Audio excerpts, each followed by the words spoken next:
Hey guys, it's Night Drawn. Here with a kind of different video than I usually do. I know I haven't been doing videos much, but I've been super into Flesh and Blood lately, and I am prepping for the next set coming up this weekend, High Seas, and I am going Ranger. So I have put together 3 lists for the new hero, Pirate Ranger Marlynn, which let's take a look at her. She's a Pirate Ranger, and she has an action to tap, which is a new keyword ability from this set. Destroy gold you control, create a goldfin harpoon in hand, and go again. And then whenever you draw a card during your action phase, you can put an arrow from your hand face up into Arsenal. So she kind of gets around the pitfalls of Ranger, where you have to have a face up arrow to basically play the game. And in this case, as long as you're able to draw a card, which gold draws you a card on its own. You'll see some other cards in the list that are very good at drawing cards. Makes it a lot easier to get your Ranger plays online. A Goldfin Harpoon, we'll look down in the tokens, is a token that cannot be pitched. It is yellow if that matters, and then if it gets put into a graveyard, just gets removed from the game. Basically how tokens work generally.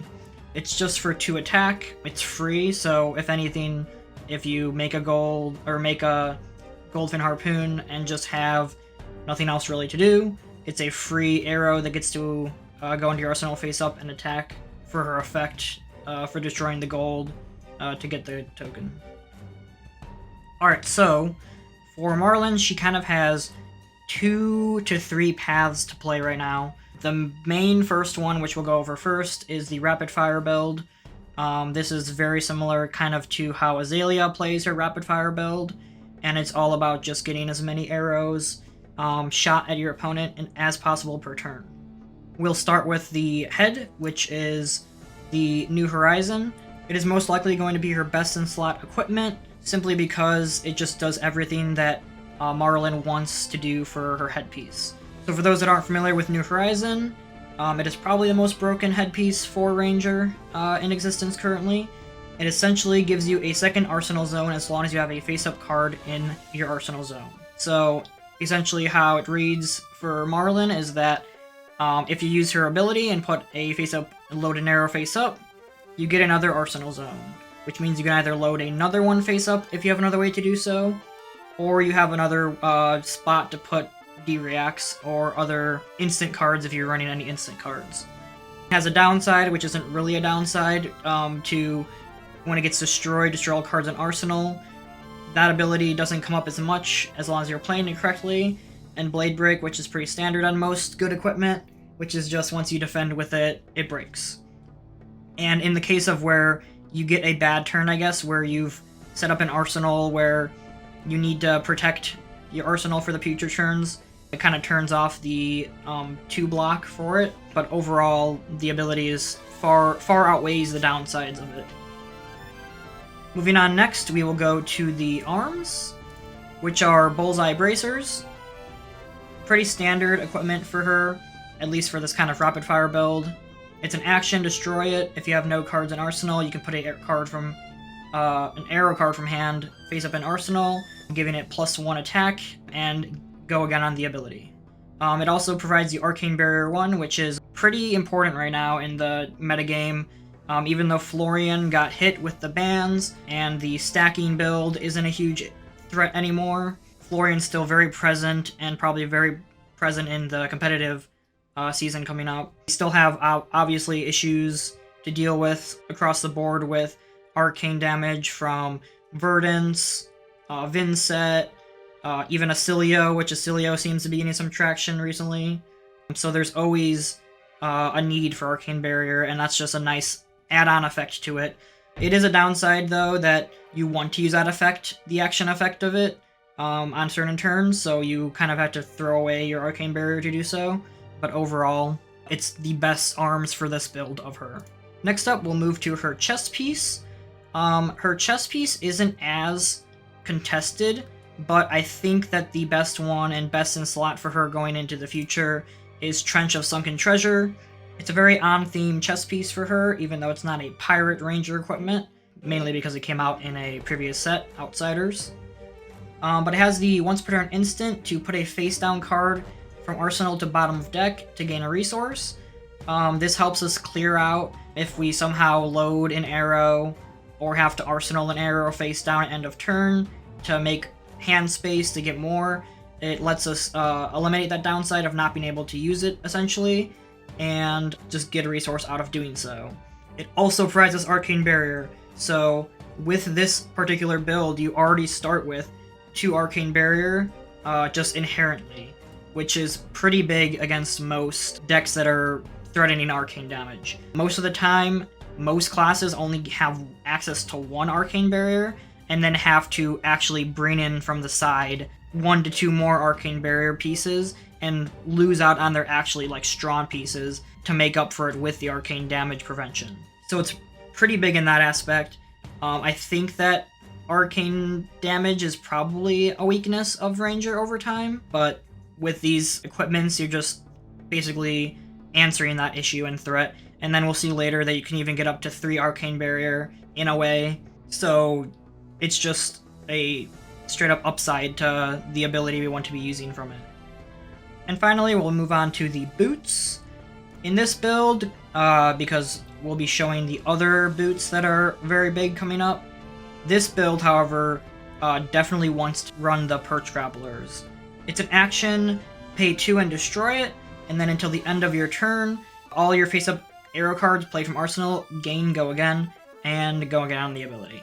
So this is the pivotal piece of the rapid fire build, where you set up your arrows, and then give them Go Again, and then keep on firing off arrows back to back to back.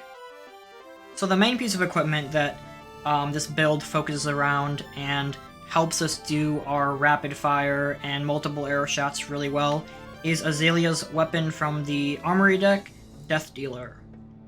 It's a once per turn action. For 1, if you have no cards in your arsenal, you put an arrow from hand face up, and if you do, draw a card, and Go Again. This is the pivotal and primary piece for this entire build because of the fact that it triggers Marlynn's ability of drawing the card. Because if we look at her, she says, whenever you draw a card, you can put an arrow face up into Arsenal. So for 1 resource, as long as we don't have anything in Arsenal from previous turns, or, if we're starting off the game, then we don't even have anything in Arsenal, we just get to literally load an Arsenal, and then Marlynn lets us load a second arrow from our hand, because we have the New Horizon effect that's active. This is a massive card that's going to push this entire build basically to the forefront of Marlynn, starting off in High Seas. In addition to our Death Dealer, we get to run a Quiver of Rustling Leaves. This Quiver for 3 resource as an instant lets us reveal the top card of our deck, and as long as it's an arrow card, we get to put it face up in Arsenal and destroy the Quiver for doing so. So this lets us get our plays started up and online. If we have a bad turn where we have extra blues or multiple yellows and not really a good arrow to utilize with it, we just get to spend the 3 resource, load an arrow, and then keep going with our turn. Granted, our arrows can be played at that point. If not even, the fact that we get to just put 1 face up into our arsenal is great because it lets us keep playing the game in the future. So let's start to take a look at our list. The rapid fire build is pretty reminiscent of what previous rapid fire shells look like, and then there's maybe a few things that are different between them, but overall the shell is pretty accurate to what we expect to see for a rapid fire arrow build. So starting off, we have all 3 of our bolt and shot colors. We have our red, yellow, and blue copies. Bolt and shot is just one of the probably best arrows for rapid fire builds, because as long as it's getting buffed by something, it will have Go Again, and then when it hits reload, the downside of reload is that it does put them face down, so that makes it more difficult to play them and get them online and going. But there are some ways we can turn them face up in the deck, and most of the time these things are threatening enough to your opponent to where even if you have to end up reloading, then it's not the end of the world. Next up, we have Drill Shot. We do not do aim counters in this deck, so the first portion of text doesn't really apply at all. But what's important is the second part of text, which is when this is a hero, put a negative defense counter on an equipment they control. And this is massive because it turns off weaker equipments from defending in the future. It might set a equipment that would break or have a battle worn that hasn't been used up yet to the point where it's just only there for its effect. So overall, it's just a very threatening arrow. It's free for 4 damage, and then granted you pump it up, it can make it much easier to hit. Of course, it wouldn't be rapid fire if we didn't have Endless Arrow. Pretty straightforward card. If it hits, add it to your hand, and then the whole idea of that is that you hit with it, put it to hand, use something, or break a gold, draw a card, load it back into Arsenal, and as long as you've given it go again, you can keep on going, or just get it back to hand for a future turn. Falcon Wing as a red is included in this list, just because it's an arrow that goes again, inherently. The aim counter part of it doesn't matter, even though it's just dealing 3 damage for 0. That's more than enough, especially if it's getting buffed by Rain Razors or other cards in the deck. Headshot is a card that has gotten reprinted in High Seas, so it's most definitely a card that they expect you and want you to play in Ranger. It just is literally does what you want it to do. It's a 1 for 6, it blocks for 3, and you're loading Arsenal, you're loading arrows face up, so why would you not play a cheap, strong arrow? Next we'll have Heatseeker. Heatseeker is a deceivingly nasty card in that if it hits, you'll be able to put a card from the top of your deck face up into your arsenal. This lets us get most of our arrows that are strong or just decent enough into our arsenal online and ready for the next turn. So it's definitely a card that threatens blocks, because if they do not block it, they're just taking more damage on their next turn. Next we have the red Infecting Shot. The aim counter part doesn't matter, but the main portion of text that does matter is that if this hits, create a Bloodrock Pox token under the opponent's control. So it is a 1 for 5. If we're buffing it up, it's going to be even more damage. If we're giving it go again for the turn, not only does it threaten that text, but also we're sending more stuff later. Threatening a Bloodrot Pox is no joke, because if you're not aware of what a Bloodrot Pox is, it's just a guaranteed 2 damage unless they pay 3 into it to avoid that damage. To give our opponents even more Bloodrots, we have Lace with Bloodrot, which is a free go-again action. It only blocks for 2, but the upsides of it far outweigh the downsides. That our next arrow attack is getting buffed +3, and when it hits, create a Bloodrot Pox under their control. And I believe that this can also stack with the Infecting Shot, so we could potentially threaten 2 Bloodrots under the opponent's control if it hits.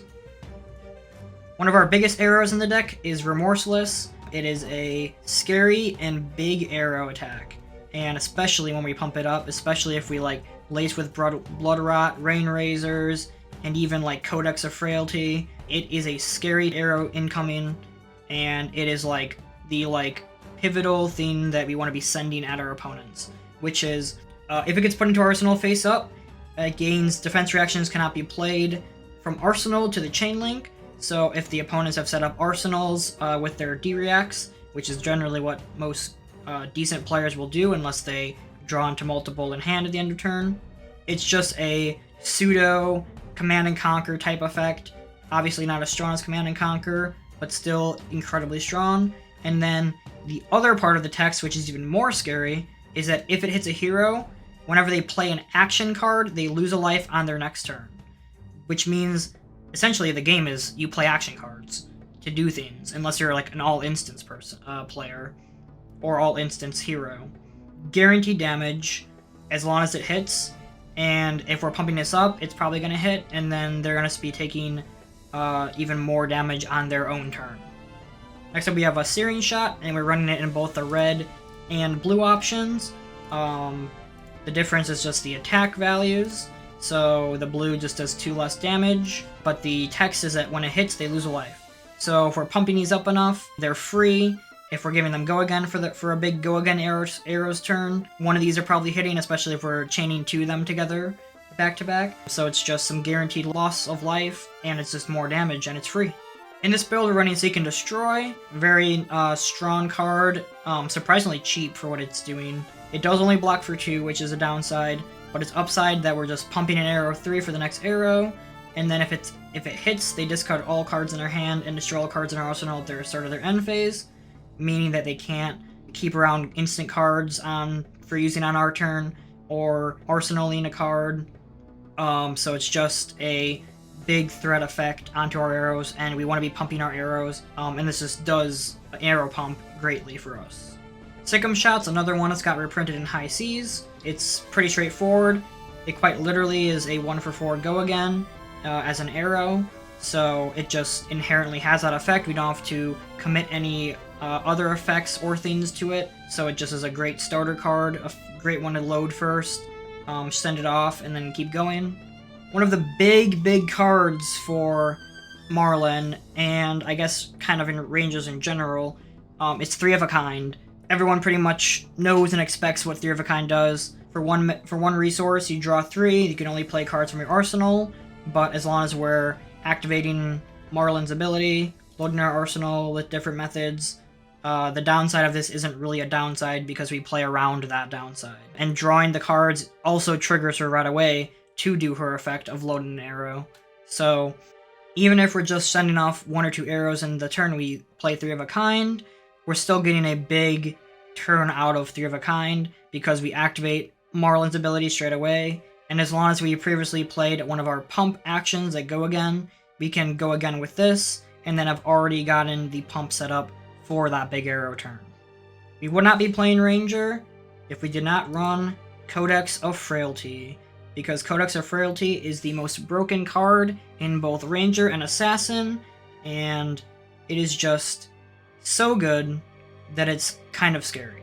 So for those who don't understand how Codex of Frailty works, or how it impacts the game, because at a glance and reading the card, it doesn't fully explain how bad it is that it's an action, and that goes again, and then each hero will put an attack action card from their grave face down into Arsenal, and each hero that does will discard a card.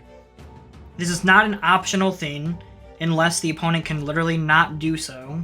You have to, when this is played, put an attack action face down into Arsenal, and then you have to discard a card if you do so.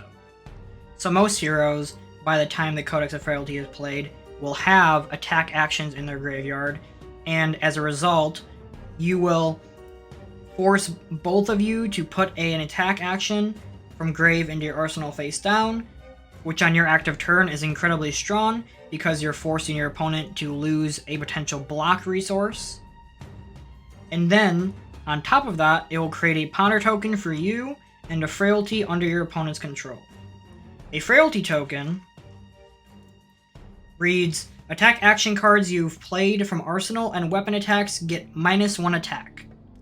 This card will turn off any weapon that attacks for 1 and doesn't either pump itself or get pumped through a different method.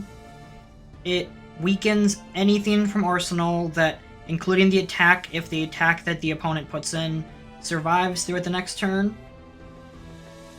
And it just makes the overall turns for your opponent much worse, because they're going to be going into their next turn with 1 less card, potentially more if they're blocking out your attack, and if they're especially like a ninja, they just cannot use their weapons that turn, or at least not very well at all, if they have a way to pump them. So, incredibly strong card, and this art is the reprint in High Seas. It is reprinted as a legendary, so it's not going to be anywhere close to easy to pull. The current print, which is in, we can look at it here actually. The current print from Outsiders, still in the high range. It's just a very strong card that is honestly pretty hard to replace. If you have other codexes, which are including the, we have Codex of Bloodrat, they play a bit differently than the Codex of Frailty, but it's not the worst replacement if you have them. If you're looking for budget options to pick up the cards, I would still just recommend spending the extra money for the frailties, because you will see how incredibly annoying and scary that the Codex of Frailty turns are for enemy heroes. So like Codex of Blood Rats, it's not terrible. It's not a great replacement. I would say it's pretty decent, but it does play a little bit differently than Codex of Frailty does. And then also you have the Codex of Inertia, which is probably the weakest one of the three. But, I mean, if you have them already and you don't have the frailties, it's not like the worst thing you could replace it with.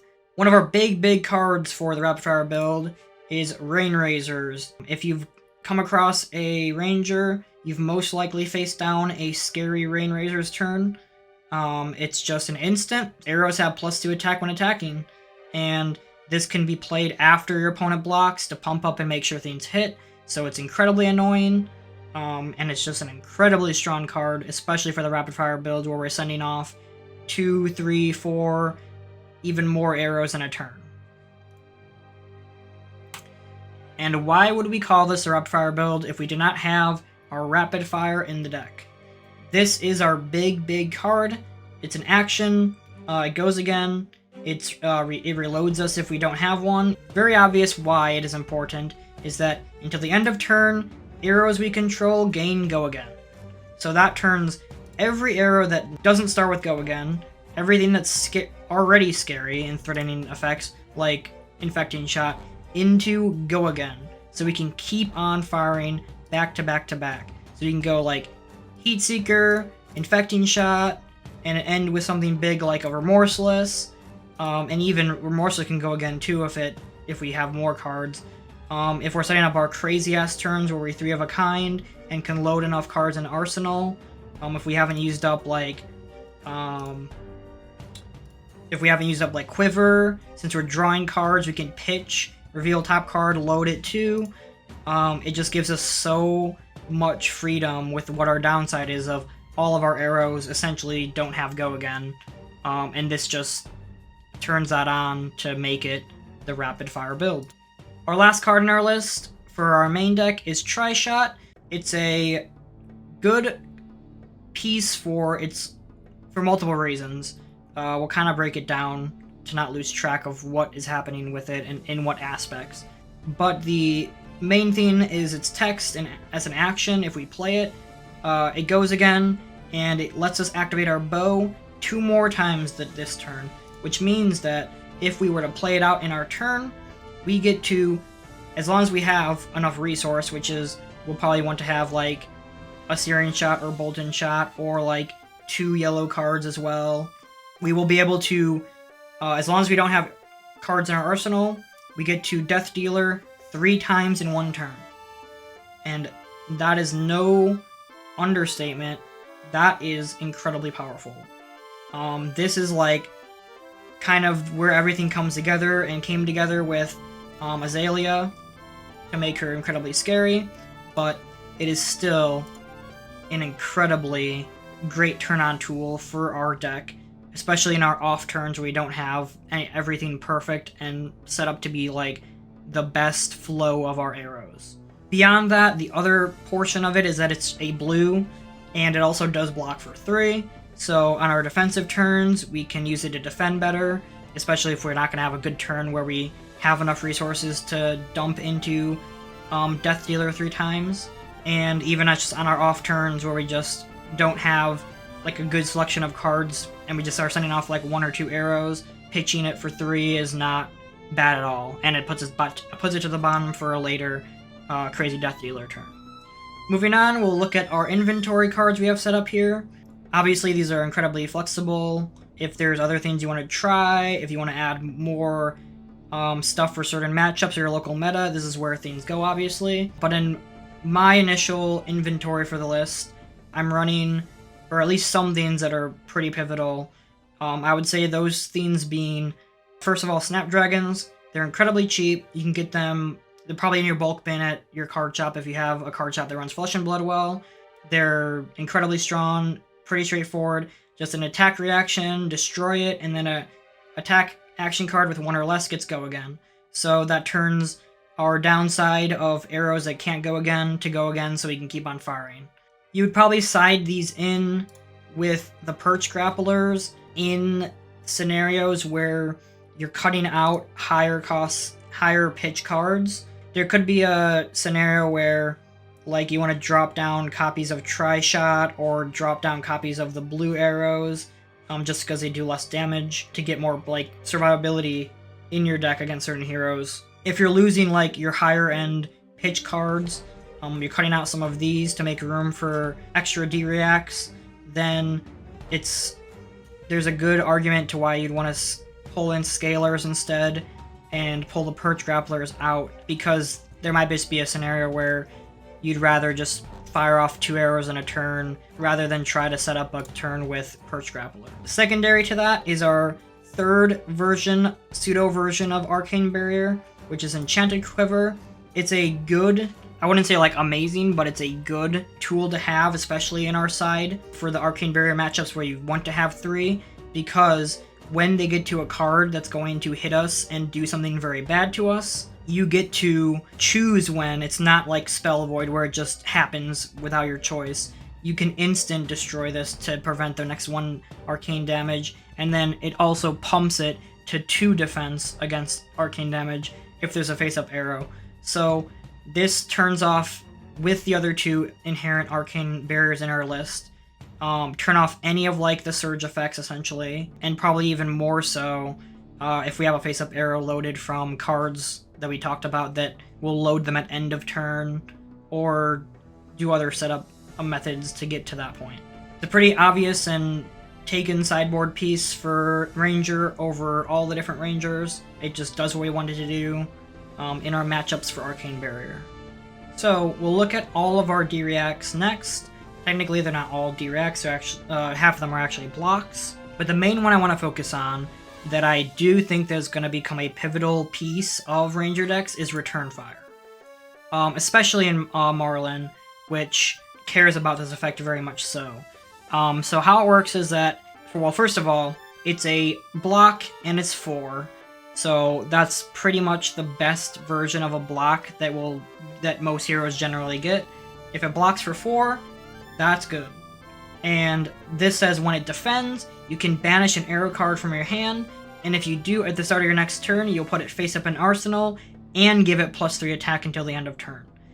This is such a crazy effect for Marlynn that I would be surprised if Return Fire is not a 3 of, at least most definitely in the sideboard, or if even the main deck, just because of how strong that is. Because the card essentially reads, as long as you block with this, which is the whole point of what you do with a block card, and it blocks for 4, which is amazing, you get to, and you have an arrow in hand, which you most likely, in most cases, will, you get to banish that arrow out, and then at your start of your next turn, you instantly load that face up, and buff it 3, so especially since you're choosing your arrow, you can load something like a Remorseless, and that's an 8 Remorseless coming, with nothing else even in mind. Let's say you have a Rain Razors or one of your pump spells. That is so much damage on 1 arrow that it's like, that arrow is hitting. Like, there's no way that it's not going to hit if we Return Fire it. This card is the... it has to be the best Ranger card in High Seas. I literally, I would die on a hill to say that, because that is just ludicrous for what Ranger's doing, especially in Marlynn. So beyond that, another block, which is not a D-react, so it's a block, is Sunken Treasure. This actually, when it comes in for an exchange of a blue arrow, actually kind of doesn't really turn on that issue of, oh, do I have to swap in Snapdragon Scalers because I'm pulling out a blue. It just replaces our blue for pitching. And this one is more... It's more of like kind of like a sideboard piece in a way for Gravy Bones, because when this defends, we can turn a yellow card in a graveyard face down, and if we do, then we get a gold token. And actually, it doesn't have to be a yellow card you turn face down, it could be anything. So if an opponent has some kind of recurring graveyard thing that's beyond Gravy Bones, this would let you turn off that effect or that play that they want to do that involves their graveyard. Beyond just Gravy Bones. So, So not only can it be anything, so it still will do something even if it is against a matchup that doesn't really care about its graveyard. But as long as you're turning a yellow card in a graveyard face down, which can include your own if you've done like a Rain Razors or Rapid Fire turn, or just Codex or Frailty turn, you'll have your own resource to expend for it to get a gold, and making gold is one of the things that is very, very powerful for Marlynn, that this kind of build doesn't really do as much, but having access to that is incredibly massive. So the downside of Sunken Treasure is that it's only a block for 3, so it's not going to get to the breakpoints of certain attacks and certain turns as great, especially not as great as what Return Fire does for us. It does offer us that benefit of pitching for more, so we get to, if we bring it in, we don't have to necessarily sacrifice our blue cards, or maybe a yellow if we're doing it in that way, deciding and stuff. And then the upside of turning down, making sure as long as you have a yellow card between the 2 graveyards, getting a gold token, it does kind of make up for its block for 3, but it's probably not one we want to be like playing in the main deck or bringing in often. It's definitely one of those ones that's more for our Gravy Bones matchups, or if we know that an opponent has some kind of graveyard shenanigans, this just helps us turn that off and still not sacrifice anything massive for that. Shelter of the Storm is, I don't think I need to explain or go into detail about it, I'll just read through it, but it's a D-React that has an instant text to discard it, and then prevent 3 instances of 1 damage, or one of the damage that's incoming from 3 instances. And it's also a D-React for 4, which is what you want every time.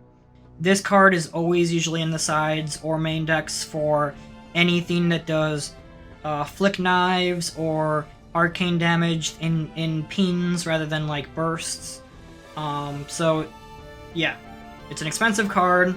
There is a cheap replacement, but it's not anywhere near to what Shelter of the Storm provides, but it's definitely a option if you don't want to expend that. And also in this build it's a sideboard piece, so it's less justifiable to bring. But Calming Breeze is the like poor man's version of that, where it doesn't give you the defense reaction portion of that for 4.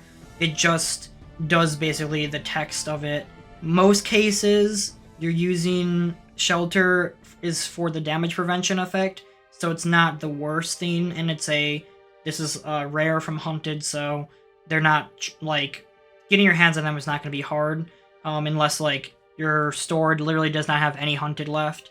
Ours has bulk, a lot of bulk of Hunted in English, but we only have Japanese Hunted left, so, but I know there's a lot of these in our bulk, and they shouldn't be that hard to come across if you're just looking for a cheap replacement or temporary solution to it. And there are much worse, like, budget options out there for different cards. When I was on my Command and Conquer replacement, it was nowhere near what Command and Conquer would offer. So, not terrible. But yeah, it's definitely something to keep in mind because wizards are popular. Rune Blades like Vinset are still around, especially with new tools they're getting and options and stuff over time, so definitely something to keep in mind. Sink Below is our straightforward one. It's just the most straightforward, basic defense reaction that also gives us some card selection.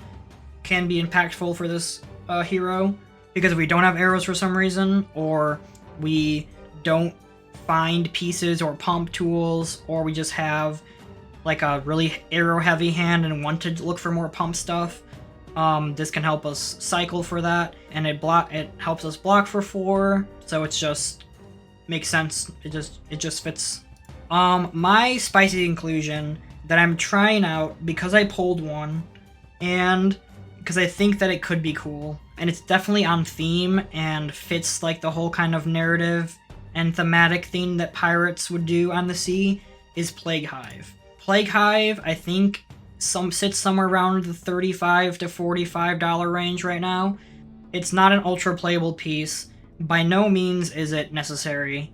It is just a sideboard card that I want to have in case I feel like I want to try to disrupt my opponent a bit more. Essentially how it works though is that when you pitch it, which is how you're using it for as a gem, you pitch it for the 2 resource, you spend on your arrows and whatever you're doing for your turn, and then you'll randomly create an inertia, frailty, or blood rot. Obviously if we hit a frailty, that's really good. That's like the main goal is to hit a frailty, just because that's something that's nasty in general to opponents. Beyond that, hitting a blood rot pox is amazing too. And then our third option, which is inertia, which is at their end phase, put all cards from their hand and arsenal at bottom deck, so they don't get to keep an arsenal, and they don't get to keep any like instants in hand that they wanted to do something on our turn with. Obviously it's random, and if you're like siding this in because you want to get like an inertia on like an instant player, then it's not a great not a great choice to do because it's not like consistent. But if we need more resource, if our list, we can afford to probably cut out something like, we could cut out either, I don't know if we want to cut out a Bolt Enchant necessarily, but if we want to cut out like 1 copy of a Searing Shot or 1 copy of a blue Bolt Enchant to get a Plague Hive in, just to have some more resource and some more like to get some better like pitch turns or where we're loading 2 and then we pitch the Plague Hive to get 2 resource to send off the 2 arrows we loaded face up. It does seem like it's something that would be cool and thematic. It's not necessary, like I said, it's not, you don't need to spend that money and commit to 1 for this, but I just thought it was a cool thing to have on the side, especially since I pulled 1 and have it to work with. So that is the rapid fire build. That took a little bit of time to go through, but that's going to set the tone and kind of explanation for all of the like core cards between the lists. But let's hop to the Red Spine build. It's basically what we would do if Azalea Living Legend and we don't have Death Deal anymore. Because for those that don't know how Living Legend works, when a hero goes, their specialty weapons go with them. And in this case, since Azalea's Armory deck came with the Death Dealer, and that's kind of how her deck kind of worked around, her weapon leaves with her. And so we will no longer have this Death Dealer to work with, which changes a bit of how we build it. I don't think it massively changes it, but this is the build that I put together, and we'll look at how kind of it shifts and how it, like, we want to play it out a bit differently. So the main first thing is that we're on a different weapon because we lost the other weapon at this point. So starting off, Red Spine Manta is our new weapon we'll be using in this build after Death Dealer goes. This is like essentially Marlynn's secondary slot weapon that is like for the more like, how would I put it, I guess like contemporary OG Ranger type gameplay stuff, because we'll see what her primary main weapon that they made for her is and how that is a lot different than this. So this weapon says action tap, put an arrow from hand face up into arsenal, and go again. So similar to Death Dealer, this is free, however. As long as we don't have, this one is, we don't have any cards, we get to put one face up and then draw a card. So this is considered, well, I guess like, it's not really considered, it kind of is just better, because it's also giving us that draw to activate Marlynn.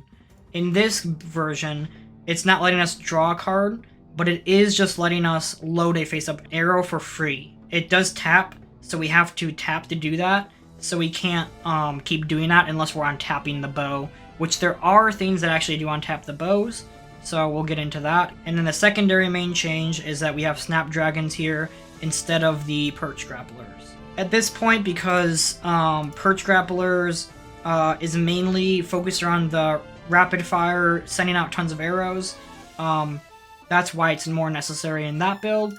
In this build, we're not necessarily sending out as many arrows in a turn, primarily because we can't use an arrow again and again unless we are using cards that untap the arrow. Not the arrow, the bow, sorry. So that's kind of where the Snapdragons just come into play as a better solution to our turns overall. So beyond that, everything for weapons are the same, or everything for the equipments are the same. And we'll get more into the weeds of like the deck now. So, a major difference is that we're now bringing in Command and Conquer, because we're gonna have off turns, where we're not sending out like just like 1, 2, or 3 arrows. We're maybe sending out an arrow and then ending on a Command and Conquer. And Command and Conquer is just, we know what Command and Conquer is. If you've played the game long enough, it's either hit you, or you've hit someone with it, or you've both hit each other with it in a game. It is just the card of Flesh and Blood.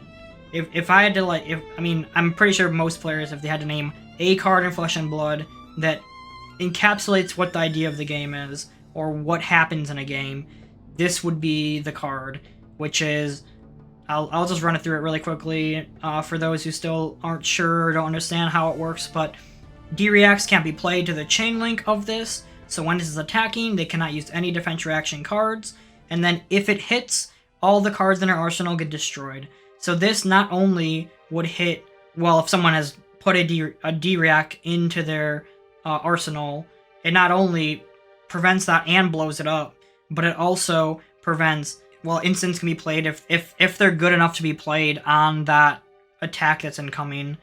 But if they're like trying to save an instant for like the next turn, that will still get blown up, or they'll have to burn it early if they even can. Yeah, it's just big attack, always threatens you to block it out fully. If you can pump it in different ways, be sneaky with it, guarantee a hit, it can be a huge game changer. And just the fact that it makes it so much harder to block is why it's such a good and expensive card. Currently, the lowest one you can get is from History Pack, with the old art, sitting around 70 bucks. Actually not a terrible price for them. They used to be in like the 80 to 90 range. And if you see like the first edition from Arcane, with the black border, it is in that range still. And on Limited, it's still 80. So it's a $10 upcharge from History Pack. But 70 is not terrible, and this is a card that just like is always hard to sell people on. It was hard to sell me on, getting into the game. I used cope cards. I used cope theme attacks that weren't nearly as good as this for the longest time. And I just got my playset like about a month ago at this point, and I have seen how incredibly strong and worth the investment was. And I actually picked up mine in the new art because I just love the new art so much. It looks so much cooler.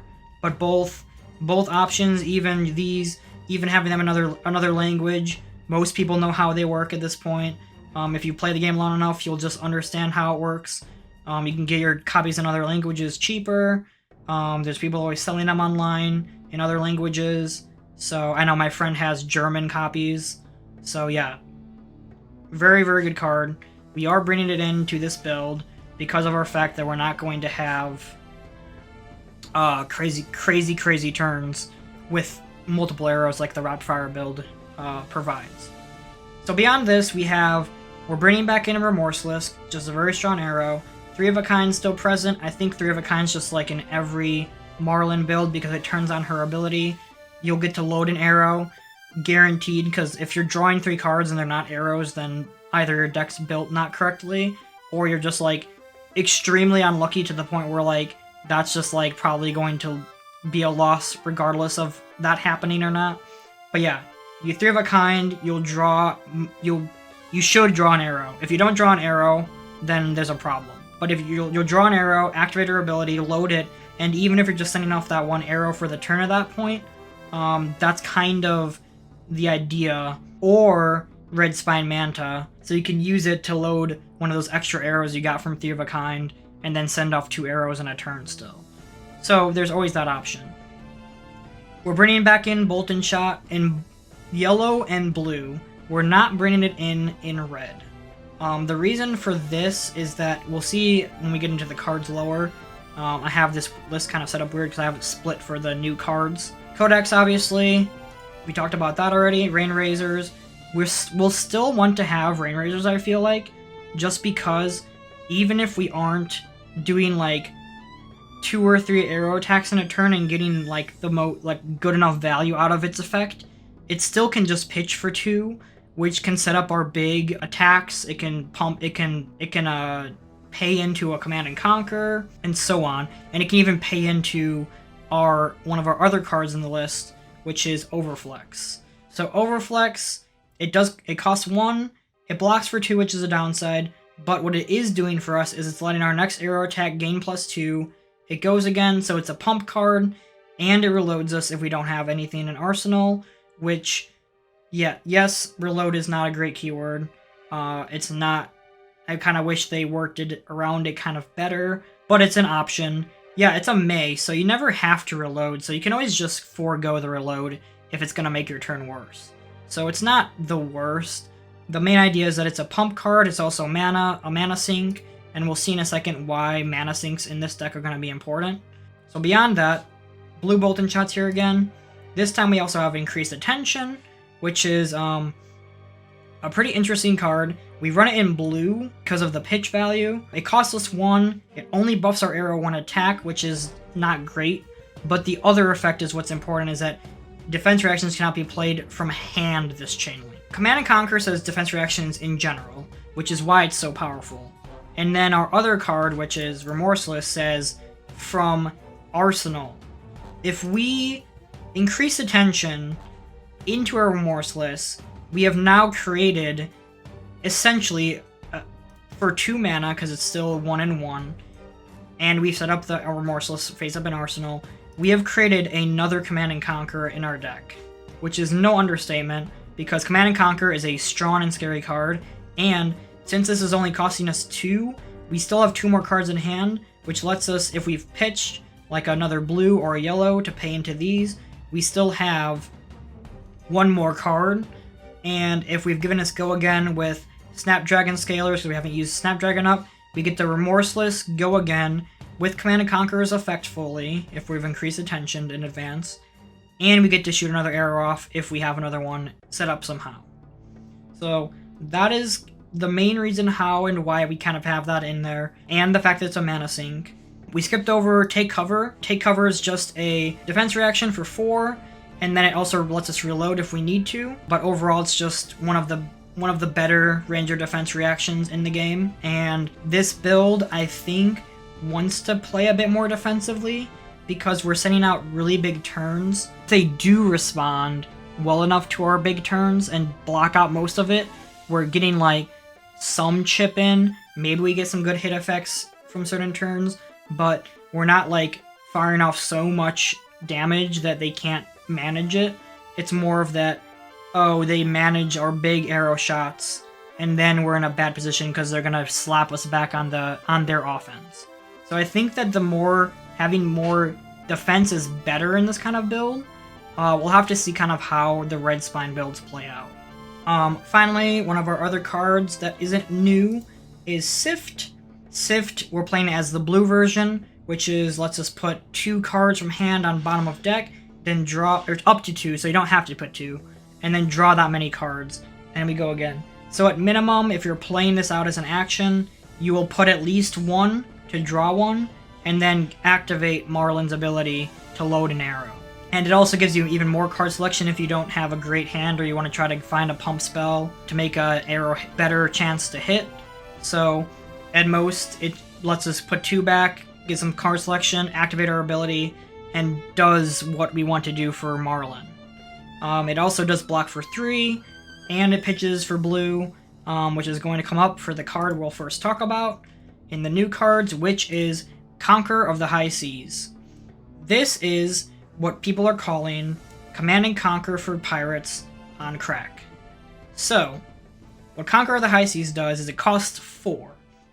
That is very important, because historically, most of the Ranger cards, or what they want to be playing, range from blues to yellows. So, unless we're pitching, we can't even pitch 3 reds to it, because we wouldn't have enough resource to pay.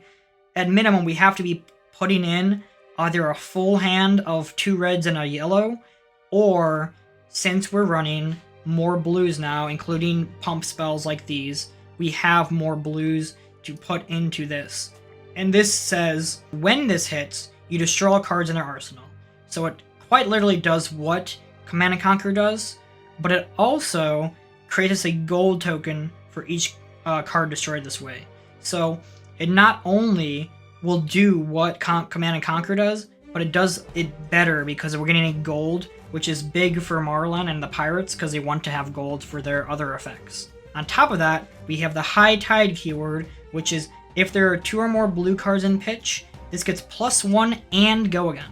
So this will be potentially threatening 8 damage, going again, and since we pitched 2 blues, because it has to be 2 blues to get this bonus, we'll have 2 resource left, and that can go into arrow attack, a pump and arrow attack. So there can be some massive turns with Conqueror, and this is one of those cards that the 3 pirates want to play this, because why would you not play just a strictly better Command and Conquer that has like even more upsides for your class? It makes sense why people are calling this crazy. It's probably going to be one of the most expensive cards of the set, and it's probably going to be one of the best pirate cards of the set. I don't think it's necessarily the best ranger card for the set. I still think that Return Fire is just stronger and better for what it's providing to a ranger, but this is like a pivotal piece of what Marlynn wants to be doing.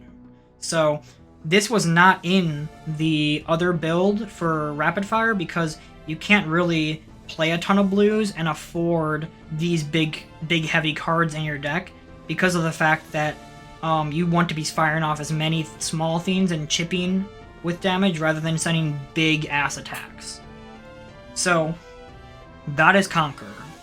Fire in the Hole is a untap bow card. I wasn't sure, this was originally not in the build when I was like drafting up the first build, but I saw that kind of having an effect like that available in the deck is pretty big, and on top of that, it's a pump spell. So since we're sending off less arrows a turn, potentially just even 1, not necessarily 2, just having one of these go and then letting us load 2 arrows, because how this works is we use to load the arrow face up. It will just let us pump the next arrow, try to get that arrow to hit if it has a good hit effect, and then we get to untap a bow we control, and then potentially send off 1 more arrow if we use Snapdragon to give the arrow go again, or the arrow gets go again in some way. So this is just kind of like a good all-around piece. The downside is, yes, it does only block for 2. We'll have to see, because we'll look into this a bit, but some of the good pieces for this kind of build are only 2 blocks, so it makes it a bit harder to block out against opponents' big turns. But we are running Return Fire still. This time, this one's going to be brought into the... This is inventory, but it's just how I'm splitting up the cards. But these are all in the deck, so Return Fire is in the deck this time instead of the sideboard, because I think that setting up this kind of effect is much stronger in this kind of build because of the fact that we're not just getting rapid loads and fires off in a turn. Then this is just letting us get one set up guaranteed, and it's also helping us defend on our off turns. Next up, we have one of, I would say, the second strongest card for Pirate Rangers. This says your next air attack gets +4, which so it's like probably one of the biggest pumps you'll see. The Harpoon, we'll talk about this in a second because this is the third build.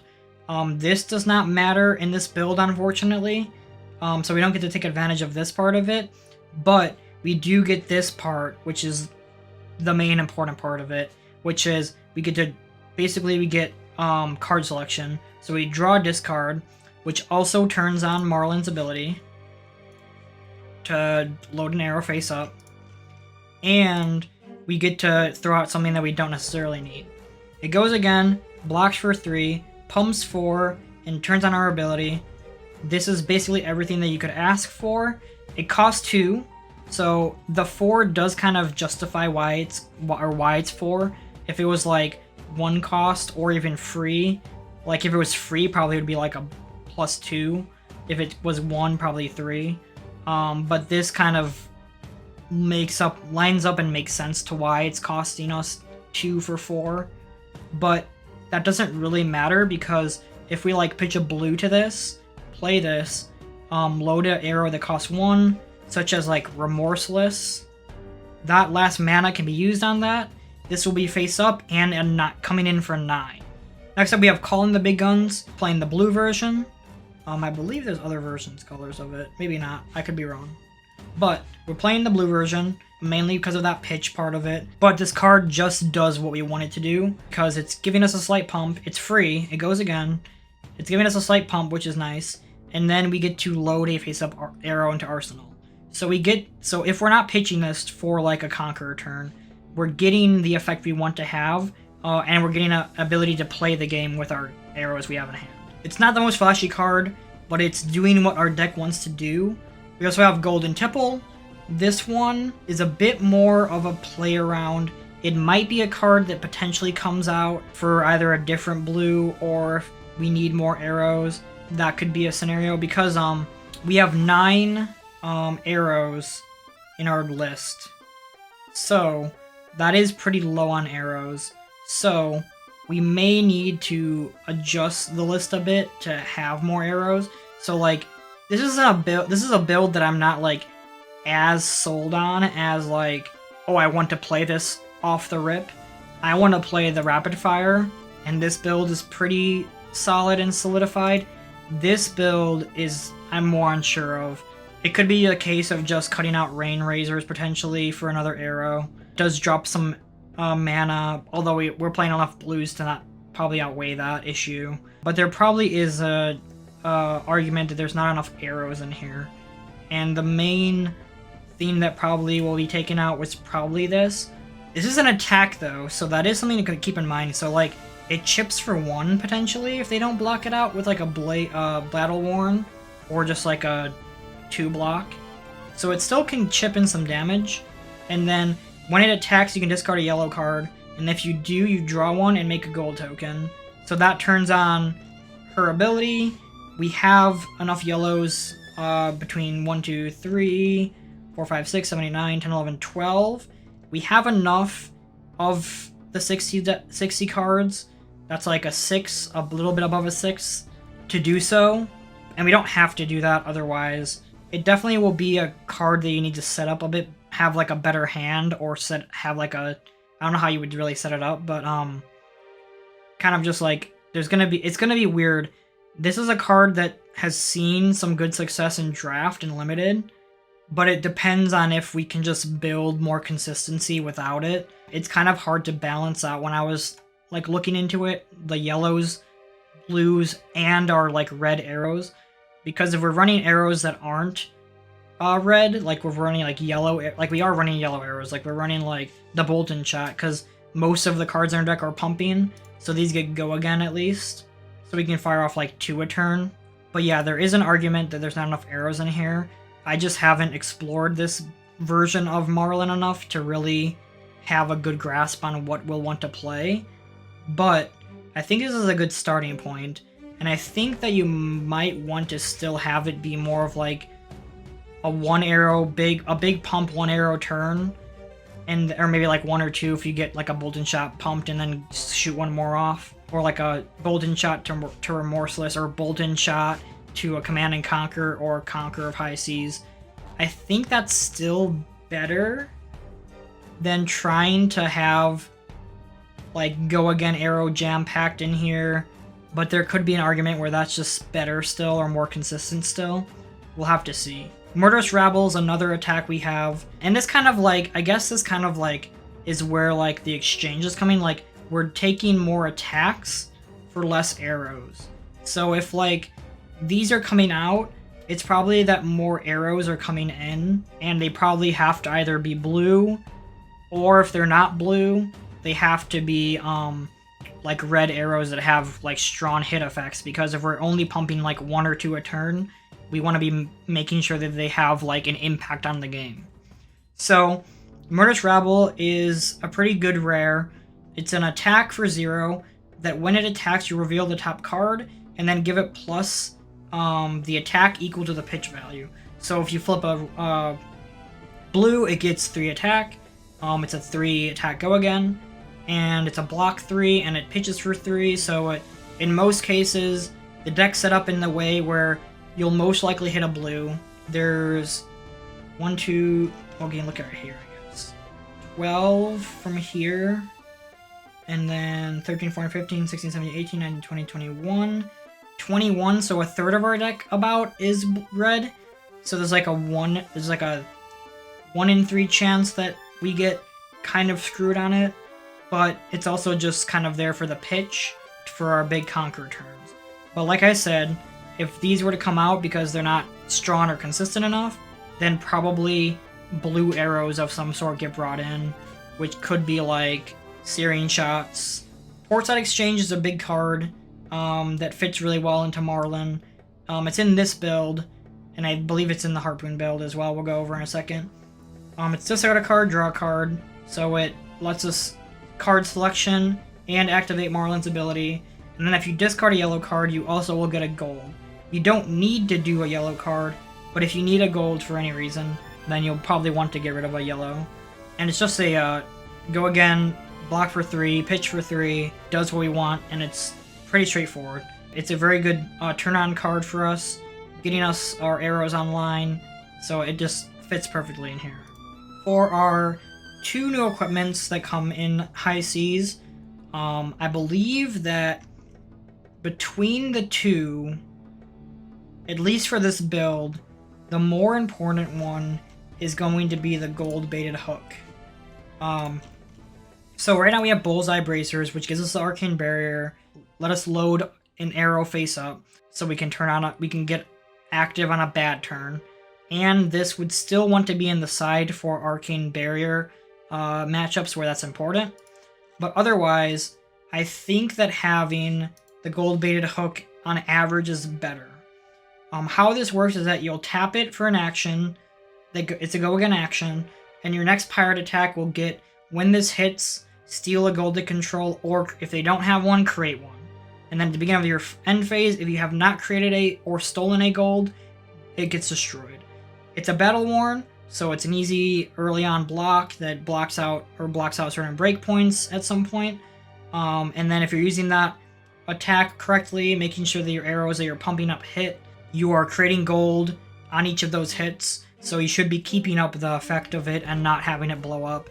Stealing gold's not really something that you do you're probably going to be doing in Classic Constructed, but as long as you're making those big pump arrows hit, or conquer hits, stuff like that, then you should be keeping that online, and it's just gold generation for essentially free. It's probably her best arms for this kind of build, but there is a good argument to just keeping Bullseye too, because giving that consistency with loading an arrow face up, and as well as having the Arcane Barrier access, is just very strong. And this still definitely gets put into your side if you're gold baited hook maining that consistently.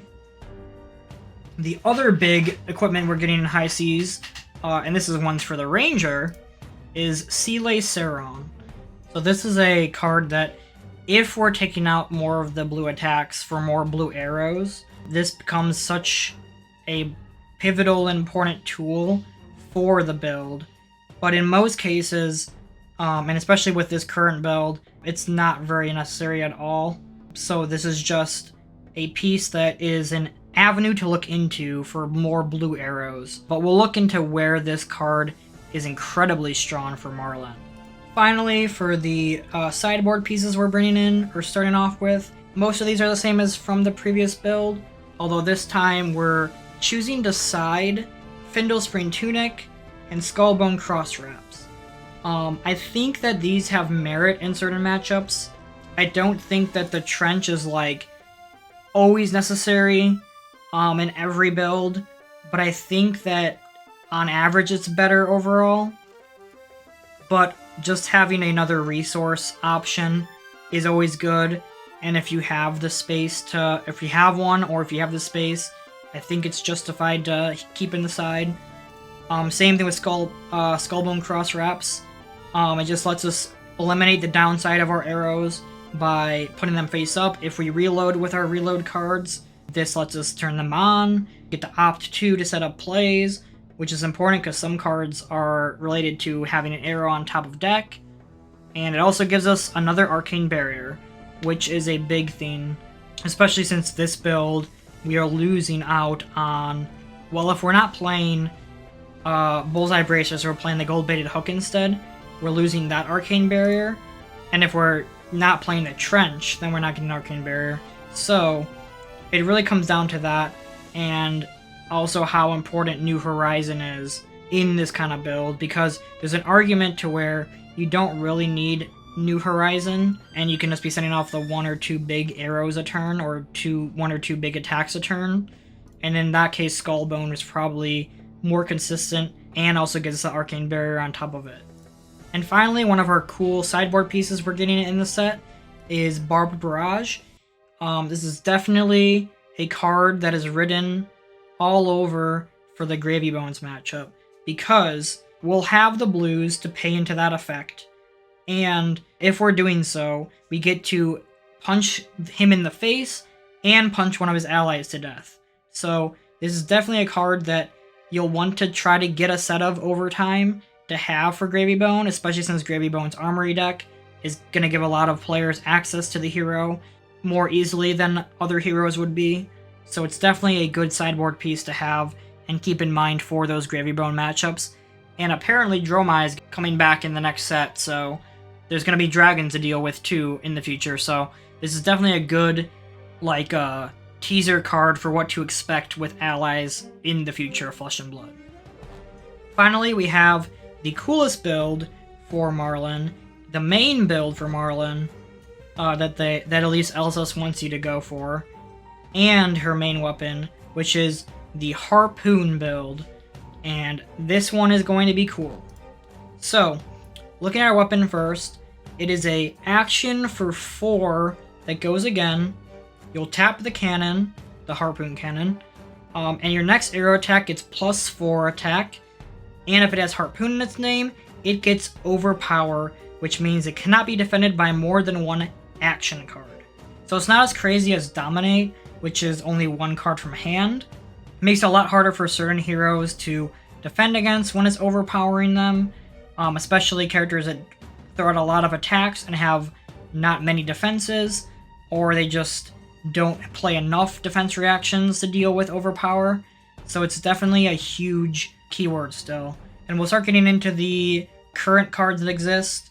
This build still plays Command and Conquer. I think that's just a strong finisher card to do with your Go Again arrow and then end with that. Endless Arrow makes a reappearance here.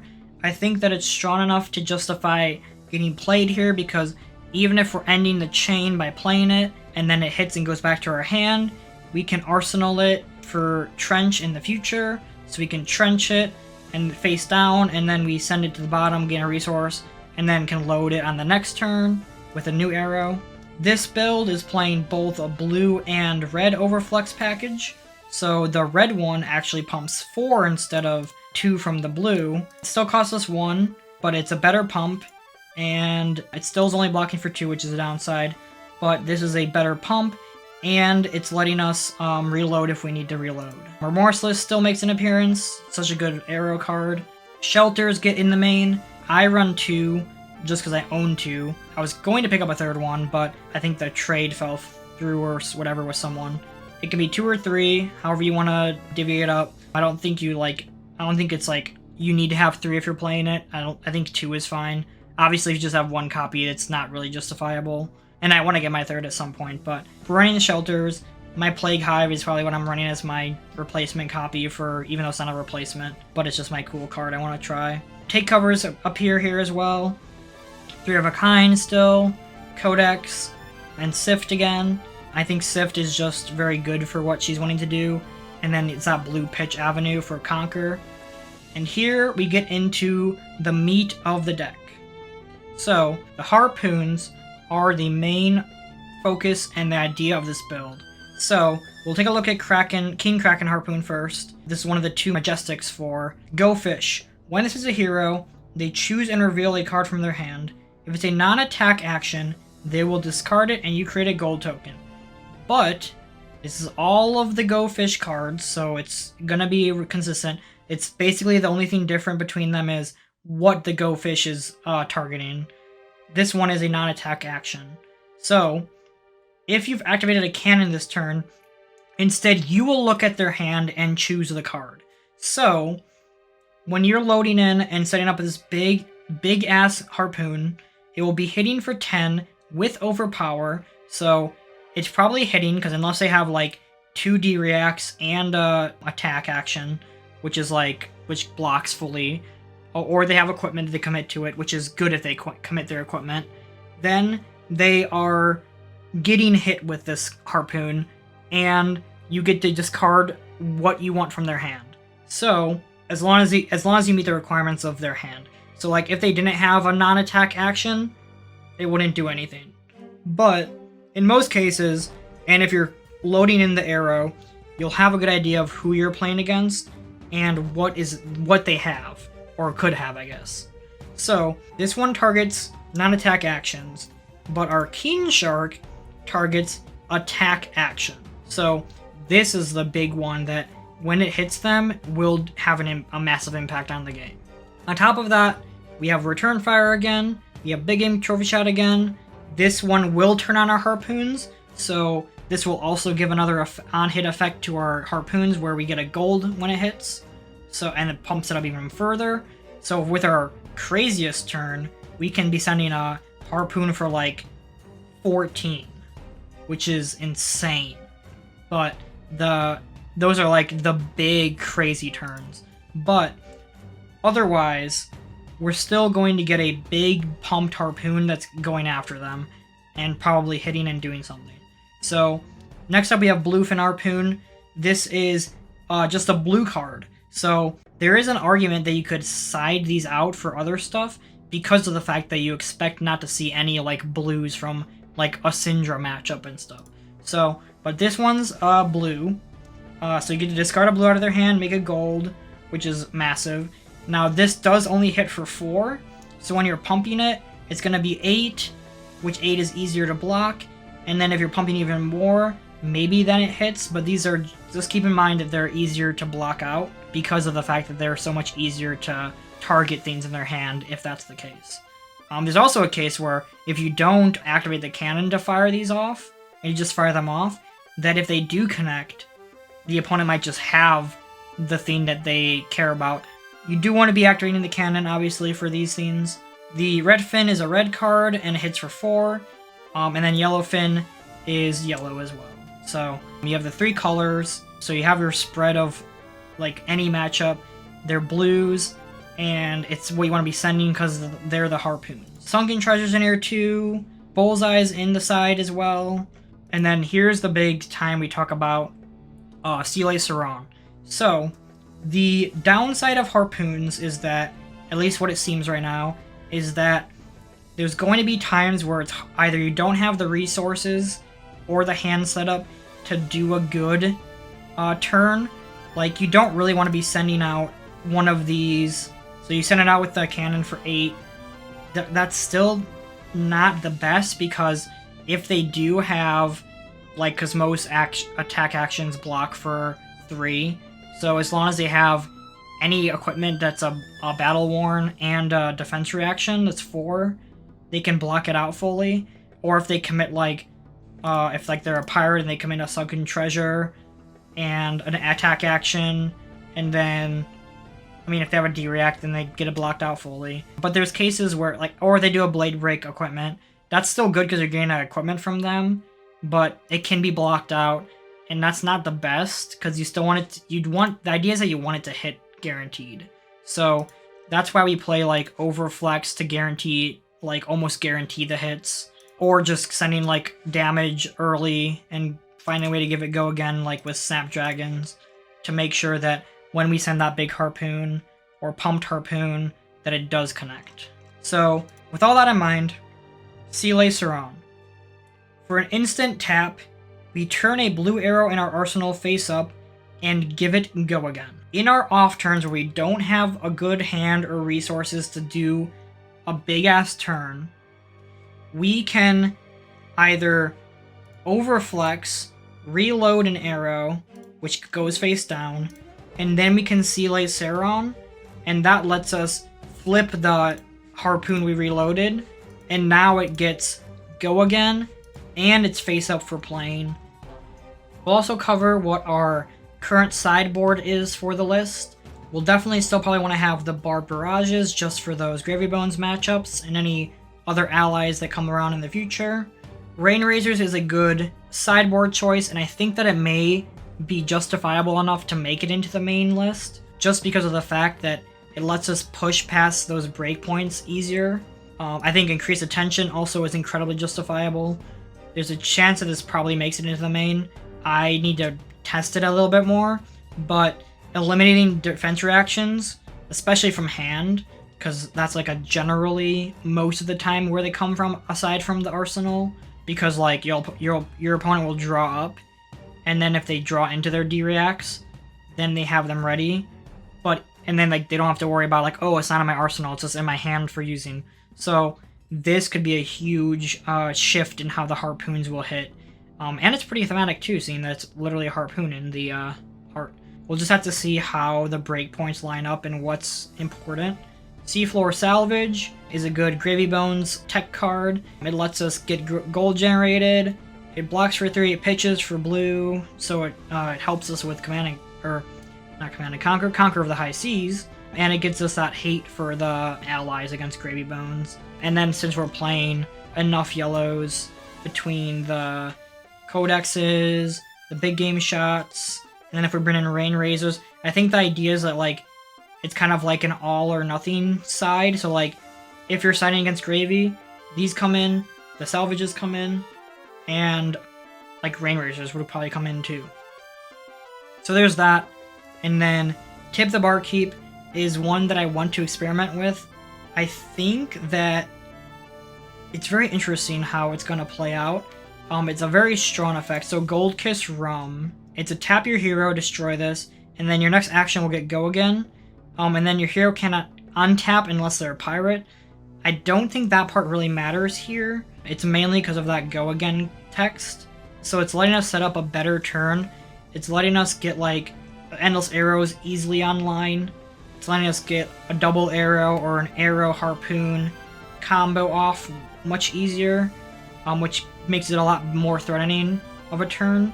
It's free, which is big. It pitches for blue and blocks for 3, which is big. It's secondary text. You may give a gold, and then if you bottom deck this so you can get it for later, there may be an argument to where that's important to recycle this. How many copies you get, the big issue with this kind of build is that it's very heavy for new set stuff, and going into high seas, we're going to have product shortage and product issues off the get-go. So you have to find 1, 2, 3, 4, 5, 6, 7, 8, 9, 10. That's a legendary. 10, 11, 12, 13. 13 Majestics already. And then you need, like, you don't need the sideboard pieces, but these are important still. These are more Majestics. So you're finding, like, you need to find, like, 15 Majestics for this build. It's going to be hard to acquire fast, which is why I'm starting on the rapid fire build, because this is basically prepped. I have everything I need for it. I'm just really missing the return fires, which I really want to get in there. The sunken treasures I can make do with, but I definitely want to have these at the very least. But yeah, this is definitely the coolest build. I'm a high believer in it.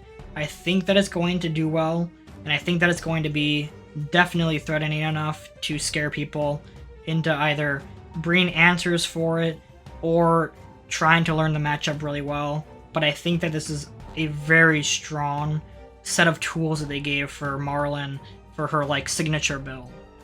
So that's the Marlynn builds. There's probably going to be some tunings, especially on the Red Spine one. If you guys have any opinions or ideas, feel free to throw them in the comments. I love to hear anything. If you're a Ranger main, I wanted to start with Azalea, but I just didn't have the codexes at the time. I didn't want to buy into the codexes, but I've bought into the codexes now. I bought into my New Horizon. I am so ready for Marlynn. I am so ready for Rapid Fire, and I'm so ready to do the harpoons at some point. I hope to God that I can pull enough harpoons across my pre-releases. Who knows what's happening with everything that's current, but the goal is to try to get that and get this built and get some games going. So I'll let you know. Maybe we'll do some recorded games, hopefully, coming up. But yeah, so let me know if you have any ideas. And I'll see you in the high seas.